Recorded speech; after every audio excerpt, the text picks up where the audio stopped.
안녕하세요. 사연을 부탁해입니다. 오늘의 사연을 소개하겠습니다. 어느 날 제가 잔뜩 화가 난 채 친구에게 전화를 걸었습니다. 지훈아, 너 잠깐 나올 수 있어? 내가 너처럼 한가한 사람인 줄 알아? 내가 얼마나 바쁜 사람인 줄 뻔히 알면서 갑자기 전화해서 나오라니. 무슨 일인데 그래? 네 말에 따라 시간을 낼 수 있을지 없을지 판단할 테니까 한번 정성을 다해서 말해봐. 지은이가 약간은 농담을 섞어가며 말하고 있었는데요. 지은이는 친구 중에 가장 먼저 결혼을 한 친구입니다. 친구들 대부분은 결혼을 하지 않았기에 결혼을 하지 않은 우리에 비해 지은이는 항상 많이 바빠 보였는데요. 허구한 날 시댁 뒤치다꺼리를 한다며 불만이 이만저만이 아니었거든요. 결국 제가 크게 숨을 몰아쉰 뒤 지은이에게 말을 꺼냈어요. 내 말 들으면 너 단숨에 뛰어온다의 한 표야. 설마 너 결혼하는 거야? 드디어 나한테도 동지가 생기는 겁니까? 결혼 이야기가 나오고 있는 건 맞는데 그보다 더 큰 문제가 생겼어. 뭔데 그래? 동우 씨는 착한 사람이라 별 문제 없을 것 같던데. 안 되겠다. 궁금해서 도저히 못 참겠어. 지금 나갈 테니까 밥 먹으면서 얘기하자. 라며 지은이가 전화를 끊었습니다. 잠시 후 한 식당에서 지은이를 만났는데 2달 사이 얼굴이 많이 야위어 있는 모습이었어요. 지은아, 너 얼굴이 왜 그래? 아주 반쪽이 됐네. 말도 마라. 요즘 하루하루 스트레스 때문에 삐쩍삐쩍 말라간다니까. 왜? 시집살이 때문에? 구체적으로 말해서 시누이 살이겠지. 두 시누이가 도끼눈을 뜨고 날 못 부려먹어서 안달이 났거든. 계속 참고 있는데 이러다 곧 시누이들 깃방망이를 올려붙일 수도 있겠다 싶어. 그 정도야? 말도 마. 얼마 전엔 말로만 듣던 그 시댁 이불 빨래까지 시키는 거 있지? 생각해봐. 요즘 세탁기가 얼마나 좋은데 그 이불 빨래를 나한테 시킬 생각을 해. 완전 둘 다 정신이 나가도 보통 나온 게 아니라니까. 시누이가 그러는데도 니네 시부모님은 아무 말도 안 하는 거야? 처음에는 내 편 드는 것 같더니 팔은 안으로 굽는다고 오히려 두 분도 은근히 좋아하는 눈치야. 나도 친정에서는 시누이인데 진짜 우리 시누이는 노답이라니까. 그나저나 너는 무슨 일인데 그래? 혹시 동우 씨네 부모님이 반대라도 하는 거야? 지은이가 눈까지 반짝이며 저를 바라보고 있었는데요. 지은이의 얼굴에서 고단함이 그대로 묻어났다고 해야 할까요? 결혼 전 지은이는 항상 당당하고 밝은 친구였지만 시간이 지나면 지날수록 같은 사람이 맞나 싶을 정도로 변해갔습니다. 고단해 보이는 지은이의 얼굴을 마주하며 더욱 결혼에 자신이 없어지고 말았어요. 결국 제가 긴 한숨을 내쉬며 입을 열었습니다. 나 그냥 동우 씨랑 결혼하지 말까? 갑자기 왜? 내가 볼 때 동우 씨 완전 착해 보이던데. 물론 동우 씨는 완전 착하긴 하지. 근데 동우 씨만 보고 결혼하기에는 너무나 큰 복병이 있어. 너 놀라지 말고 들어. 오늘 동우 씨가 뜬금없이 나한테 뭐라는 줄 알아? 자기한테 누나가 있대. 아니, 동우 씨한테 누나가 있는 거 모르는 사람 있어? 그게 뭐가 문제가 된다는 거야? 시누이 한 명 있는 게 뭐가 대수야. 난 둘씩이나 있는데. 시누이가 한 명이 아니더라고. 그건 또 무슨 말이야? 한 명이 아니라니. 그럼 2명이라는 거야? 2명은 좀 그런데. 이게 말이야. 둘이 짝짝꿍해서 엄청 힘들게 하거든. 지은이가 탐탁지 않은 표정으로 고개를 절레절레 흔들고 있었습니다. 그런 지은이를 보며 제가 다시 입을 열었어요. 지은아, 2명이 아니래. 뭐? 그럼 시누이가 3명이란 말이야? 그건 완전 선 넘는 거지. 순간 지은이가 격분한 채 주먹까지 움켜쥐고 있었어요. 지은아, 틀렸어. 3명도 아니야. 그러니까 시누이가 4명에서 5명이래. 제 말에 지은이가 마시던 물을 뿜어버렸는데요. 정말 기가 막혔던 것인지 마구마구 소리를 질러댔어요. 뭔 소리라는 거야? 4명이라는 거야? 5명이라는 거야? 지금 시장에서 오이 개수 세냐? 동구씨 그렇게 안 봤는데 진짜 웃기는 사람이네? 대체 그런 애매모호한 말을 왜 한 거야? 동구씨랑 있었던 얘기 처음부터 끝까지 자세히 해봐. 지은이가 의자를 끌어 제 옆에 바짝 앉더니 자세히 이야기를 하라고 재촉을 했습니다. 결국 제가 긴 한숨을 내쉬다가는 남자친구와의 대화 내용을 말하기 시작했는데요. 사실 그날 지은이를 만나기 전 남친을 만나고 오던 길이었거든요. 우선 남친과 저는 회사 상사 소개로 만나서 연인이 되었습니다. 그냥 남자친구만 봤을 때는 뭐 하나 빠지는 게 없는 그런 사람이었으니까요. 남자친구는 30대 중반이었는데 그 얼굴에 그 직업에 솔로인 게 이상하다 싶을 정도로 모든 게 완벽해 보이는 그런 사람이었습니다. 물론 저도 한눈에 반해서 만나게 되었고요. 남친은 배려심도 많은 편으로 매사 예의 바른 그런 사람이기도 했어요. 그렇게 우리는 한동안 아무런 문제도 없이 행복한 시간을 보냈습니다. 그러던 중 그 일이 터져버리고 말았는데요. 어느 날 남친이 분위기 좋은 레스토랑으로 저를 데리고 가더니 큰 결심을 한 듯 말을 꺼냈어요. 나영아, 우리가 만난 지 벌써 1년이 다 되어 가잖아? 그래서 말인데, 이제는 너한테 말을 해야 할 것 같아서 말이야. 갑자기 그게 무슨 말이야? 나한테 뭐 숨기는 게 있다는 것처럼 들리네? 사실대로 말하자면, 속인 게 맞기도 해. 뭐? 뜬금없이 그게 무슨 말이야? 제 말에 남친이 테이블만 내려다볼 뿐 선뜻 말을 꺼내지 못하고 있었습니다. 제가 그런 남친을 재촉했어요. 동우 씨, 무슨 일인데 그래? 동우 씨가 거짓말할 사람도 아니고 동우 씨답지 않게 왜 그래? 나영아, 사실은 나한테 누나가 있어. 그건 나도 알고 있는 거잖아. 거진 집에 안 들어오는 누나가 있다는 거. 저기, 근데 누나가 한 명이 아니야. 뭐? 그럼 누나가 더 있단 말이야? 그럼 2명이야? 그게 말이야.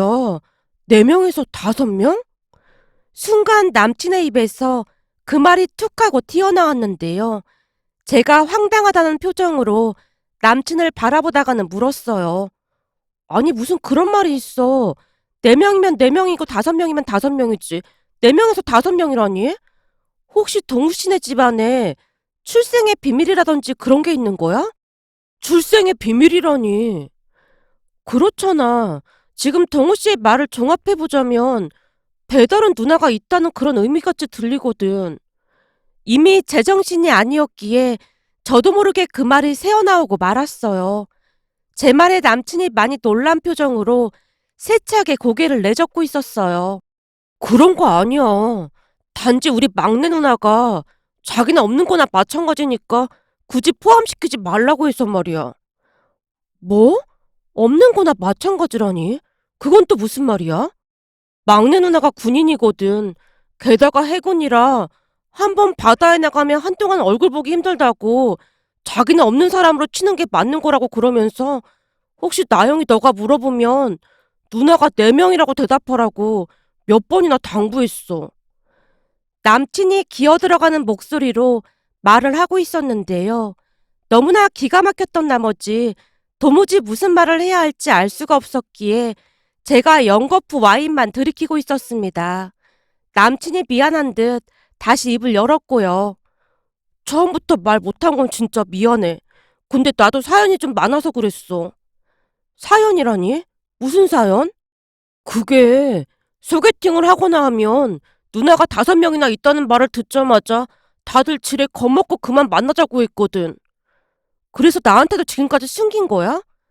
사실 처음 나영이 너 만나자마자 너무 마음에 들더라고. 이걸 뭐라고 말해야 하나? 딱 내 짝이라는 생각이 들었다고 해야 할까? 그래서 내 딴에는 가능한 모든 방법을 동원해서라도 너랑 만남을 이어가고 싶었어. 내가 하도 고민을 하니까 막내 누나가 자기는 없다고 말하라고 한 거고 말이야. 남친이 식은땀까지 흘리며 제 눈치를 보고 있었는데요. 그동안 소개팅을 할 때마다 누나가 5이라는 말을 듣자마자 여자들이 다들 뒤도 안 돌아보고 도망갔다는 말에 남친의 모습이 조금은 안쓰러워 보이긴 했습니다. 하지만 누나가 5명이라는 것은 총체적인 난국임에 분명해 보였어요. 남친을 많이 좋아하고 있던 저조차도 움찔하고 말았으니까요. 결국 제가 다시 와인을 들이키다가는 조용히 말을 꺼냈어요. 동우 씨, 미안한데 나도 지금 너무 많이 놀랐거든. 나도 생각할 시간이 조금 필요할 것 같아. 무엇보다도 그동안 숨기고 있었다는 사실이 용서가 안 돼. 그건 진짜 미안해. 근데 너도 알다시피 그동안 나영이 너한테 지은 씨 얘기를 많이 듣다 보니 더 이상 말을 할 수가 없었어. 지은 씨가 시누이들 때문에 엄청 힘들어한다고 했잖아. 아무리 그래도 지금까지 그걸 숨긴 건 좀 아닌 것 같아. 우리 사이 신뢰가 깨진 거나 마찬가지잖아. 동우 씨도 알다시피 난 그동안 동우 씨한테 뭘 감추고 그런 적 단 한 번도 없었거든. 그건 맞는 말이긴 한데 나도 그동안 단 하루도 마음이 편하지 않았어. 그래서 말인데 내 얘기 조금만 더 들어주면 안 될까? 대부분은 가족 얘기 듣자마자 그냥 도망치듯 가버리는 바람에 미처 얘기를 꺼낼 수도 없었거든. 무슨 얘기를 말하는 건데? 그때쯤 이미 실망이 이만저만이 아니었기에 제가 퉁명스레 물었는데요. 남친이 처음으로 상세하게 가족 이야기를 하기 시작했습니다. 나한테 누나가 5명 있는 건 맞는데 우리 집은 조금 특이한 경우야. 그러니까 첫째 누나는 하와이에 살고 있고 둘째 누나는 영국에 살고 있어. 셋째 누나는 대전에 있고 넷째 누나는 제주도에 살고 있어. 근데 대전에 살고 있는 셋째 누나는 수녀야. 그리고 막내 누나는 직업군인으로 해군에서 복무 중인데 베트남 날이 많다 보니까 얼굴 볼 시간도 별로 없고 말이야. 대박. 하와이에, 영국에, 수녀에, 제주도에, 그리고 해군? 첫째 누나는 교환학생으로 미국 갔다가 어쩌다 보니 거기 눌러앉아서 살게 됐는데 지금은 매형이 하와이에서 사업을 하고 있어서 하와이에 정착하게 됐어. 첫째 매형 아버님은 미국인이지만 어머님은 한국계 미국인이셔. 그리고 둘째 누나는 여행사에서 일을 했었는데 2년이 된 것인지 영국 사람과 결혼했어. 무엇보다도 셋째 누나가 완전 대박이었는데 뜻이 있어서 수녀의 길을 걷겠다고 하더니만 진짜 수녀가 됐지 뭐야. 그리고 막내 누나는 날 때부터 꿈이 군인이었더나 뭐래나. 암튼 누나들이랑 엮일 일이 전혀 없다 그 말이야. 그럼 큰누님이랑 덩우 씨랑 나이 차이가 꽤 많이 나는 거 아니야? 아무래도 그렇지. 내가 이런 말까지 안 하려고 했는데 이왕 말한 김에 다 말할게. 사실 우리 할머니가 엄마를 그렇게나 구박했다고 하더라고. 왜? 설마 아들 못 낳았다고? 맞아. 그래서 낳다 보니까 막내 누나까지 낳았다는데 나중에는 그냥 포기하고 살았다나 봐. 결국 할머니랑은 영까지 끊고 살았고 말이야. 근데 뜬금없이 내가 생겼다고 하더라고. 물론 나중에 나 태어나고 나서 할머니가 엄마한테 미안했다고 싹싹 빌긴 했지만 엄마는 절대 할머니를 용서 못했대. 너무너무 힘들게 했다고 하더라고. 그래서 아빠랑 나랑 둘만 할머니 집에 갔던 기억이 있어.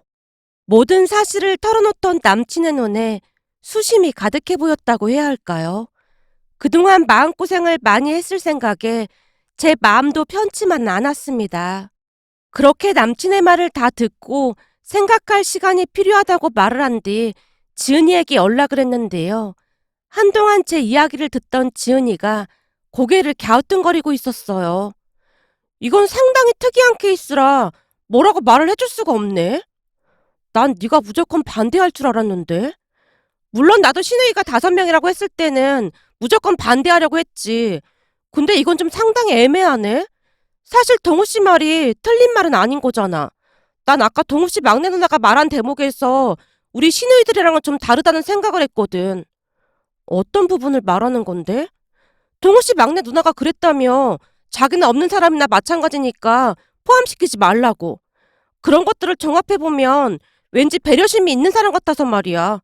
나쁜 시누이들은 결혼 전부터 초장에 기선 제압하려고 난리도 아니거든. 근데 동우 씨 막내 누나가 하는 말은 난 절대 모습을 드러내지 않을게. 그런 의미로 들려서 좀 짠하기까지 하더라고. 얘기 들어보니까 시누이가 몇 명인지가 중요한 게 아닌 것 같아. 그니까 신중하게 잘 생각해봐. 가서 어머님이랑 잘 상의해보던지. 근데 내가 볼 때 나쁜 조건은 아닌 것 같긴 해. 넌 내 소중한 친구니까 진지하게 조언해주는 거야. 만약 우리 시누이들 같았다면 도시락 싸들고 다니면서 말렸을 거지만 말이야. 악질 시누이들이 다시 떠오른 듯 지은이가 온몸을 부들부들 떨고 있었습니다. 잠시 후 지은이와 헤어진 뒤 집에 가서 엄마와 상의를 했는데요. 제 말을 다 듣고 있던 엄마가 조용히 입을 뗐어요. 내 생각도 지은이 생각이랑 같아. 네 외삼촌도 누나들이 많지만 별 힘들 것도 없었잖아. 우리가 네 외숙모 힘들게 하는 거 봤니? 네 외숙모 오면 우리가 공주 모시듯 했잖아. 한마디로 모든 시누이들이 그렇지는 않다는 말이야. 그러니까 우선은 동우 집에 인사 가서 분위기를 보고 결정하는 것도 나쁘진 않을 것 같아. 난 동우가 진짜 마음에 들거든. 생각해봐라. 요즘에 동우 같은 사람이 어딨어. 혹시나 우리 걱정할까봐 항상 일찍 집에 데려다주고 너한테도 그렇게 잘한다며. 비록 사진으로만 봤지만 얼굴도 잘생겼고 말이야. 선입견 갖지 말고 한번 잘 생각해보고 결정해. 엄마의 말에 동우 씨네 집에 인사를 다녀온 뒤 결정을 하기로 마음을 먹었고 얼마 뒤 동우 씨네 집에 인사를 갔는데요. 비록 연세가 많아 보이긴 했지만 동우 씨 부모님은 정말 좋은 분들이셨어요. 특히나 동우 씨 어머니가 시종일관 웃음을 참지 못하고 있었는데요. 잠시 후 제게 미안한 듯 말을 하기도 했어요. 저기 나영 씨, 미안해요. 내가 너무 기분이 좋아서 웃음이 멈추질 않네요. 사실 우리 아들이 여자친구를 집에 데려온 게 처음이라서 기분이 너무 좋아서요. 어쩜 처음 데려왔는데 이렇게 예쁘고 참한 아가씨를 데리고 왔는지 참 기분이 좋고 그렇네요. 감사합니다. 제가 수줍게 웃으며 집안을 둘러보다가 거실 협탁 위에 놓여있던 액자 하나를 보게 되었고 액자 안에 있던 글자를 읽어보다가는 깜짝 놀라고 말았습니다. 아, 그건 우리 막내딸이 써주고 간 거예요. 동우 여자친구가 처음 오기도 했고 우리가 나이도 많다 보니 아무래도 우리 막내딸이 걱정돼서 시부모의 행동 강령을 적어주고 갔어요. 혹시나 우리가 구식으로 행동할까봐 걱정이 됐나 보더라고요. 그거 보면서 많이 배우기도 했어요. 네? 행동 강령이요? 오해는 하지 말아요. 우리 막내딸이 군인이다 보니까 군대에서 쓰는 용어가 입에 밴 모양이에요. 우리 보고 하루에 몇 번씩 읽어보라고 그러더라고요. 그럼 한번 해볼까요? 그동안 많이 연습했거든요. 제가 말릴 틈도 없이 동우 씨 어머님이 행동 강령을 읊기 시작했습니다. 하나, 잊지 말자. 내 자식이 귀하면 남의 자식도 귀한 법이다. 하나, 잊지 말자. 며느리에게 시도 때도 없이 전화하거나 찾아가지 않는다. 하나, 잊지 말자. 아들 며느리 일에 절대 참견하지 않는다. 동우 씨 어머님이 쑥스러운 듯 행동 강령을 읽어내려갔어요. 그 모습에 죄송스러운 마음이 들었기에 제가 말을 꺼냈습니다. 이렇게까지 안 하셔도 되는데. 우리 막내딸 말처럼 며느리에게만 예의를 강요하는 시대는 지났다고 봐요. 이제는 시부모도 그에 걸맞게 행동을 해야 하는 게 맞다고 생각합니다. 동호 씨 부모님과 대화를 하고 있는 내내 참 고상하고 기품 있다는 생각마저 들었습니다. 동호 씨 부모님을 보며 더욱 안심을 하게 된 건 말할 것도 없었고요. 그 뒤 우리는 상견례를 하고 결혼식을 올렸는데요. 상견례 자리는 부모님과 당사자만 모여서 간단하게 진행을 했고 시누이들의 얼굴은 결혼식 날 처음 봤을 정도였습니다. 어느 날은 제가 남편에게 걱정스레 묻기도 했어요. 동우 씨, 결혼 전에 형님들 얼굴은 봐야 하는 거 아닐까? 한국에 계신 형님들이라도 찾아뵈야 할 것 같은데. 걱정 안 해도 돼. 우리 누나들 바쁘다고 그냥 결혼식장에서 보자고 하더라고. 제주도 누나도 감귤농사에 펜션까지 운영해서 엄청 바쁘거든. 그리고 막내 누나는 훈련 갔다는데 결혼식에 올 수나 있을지 모르겠다고 하더라고. 내가 그때도 그랬잖아. 난 누나가 4명에서 5명이라고. 남편이 장난스레 웃고 있었습니다. 그렇게 우리는 결혼을 했어요. 시부모님은 제게 연락 한 통도 하지 않는 건 물론이었고 제게 연락도 하지 말라는 당부까지 잊지 않았습니다. 무슨 일이 생기면 남편에게 전달하겠다는 말만을 할 뿐이었어요. 결혼 후 제가 얼마나 결혼을 잘했는지 다시 한번 깨달았을 정도였으니까요.